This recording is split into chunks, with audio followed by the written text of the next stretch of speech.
రైతు సోదరులకు స్వాగతం. భారత వాతావరణ శాఖ కీలక రిపోర్టు విడుదల చేసింది. బంగాళాఖాతంలో మనం గత వీడియోలో చెప్పుకున్న విధంగానే బంగాళాఖాతంలో అల్పపీడనం ఏర్పడింది. మనం గతంలో ఒక 2-3 వీడియోల్లో 13వ తేదీ నాటికి అల్పపీడనం ఏర్పడబోతా ఉంది.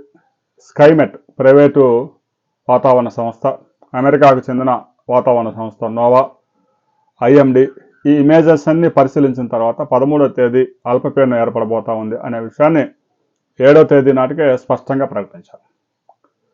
ఒరిస్సా, ఉత్తరాంధ్ర సమీప తీరంలో బంగాళాఖాతంలో అల్పపీడనం ఏర్పడింది.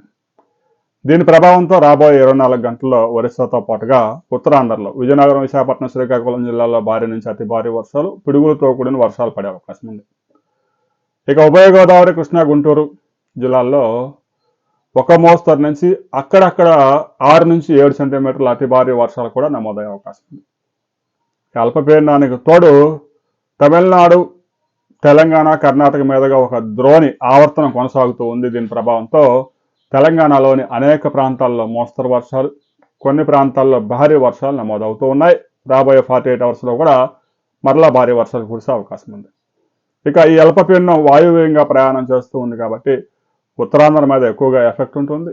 ఆ తర్వాత ఉభయ గోదావరి, కృష్ణా, గుంటూరు జిల్లాల మీద కొంచెం తక్కువగా ఉంటుంది. ఇక రాయలసీమ ప్రాంతంలో కూడా 2 నుంచి 4 సెంటీమీటర్ల వర్షపాతాలు నమోదయ్యే అవకాశం ఉంది. గడిచిన 24 గంటల్లో తెలంగాణలో కొన్ని ప్రాంతాల్లో 4 నుంచి 6 సెంటీమీటర్ల వర్షపాతాలు నమోదయ్యాయి. ఉత్తరాంధ్రలో 2 నుంచి 6 సెంటీమీటర్ల వర్షపాతం నమోదైంది. రాయలసీమ ప్రాంతాల్లో 2 నుంచి 4 సెంటీమీటర్ల వర్షపాతాలు నమోదయ్యాయి. ఇక రాబోయే 48 అవర్స్లో 2 తెలుగు రాష్ట్రాల్లో పెద్ద ఎత్తున వర్షాలు కురిసే అవకాశం ఉంది. పిడుగులతో కూడిన వర్షాలు నమోదయ్యే అవకాశం ఉంది. రైతులు, కూలీలు జాగ్రత్తగా ఉండాలని విపత్తు నిర్వహణ సంస్థ అలర్ట్ కూడా జారీ చేసింది. రాబోయే 48 అవర్స్లో ఏ ప్రాంతాల్లో ఎంత వర్షపాతం నమోదైంది అనే వివరాలతో మరో వీడియోలో కలుసుకుందాం.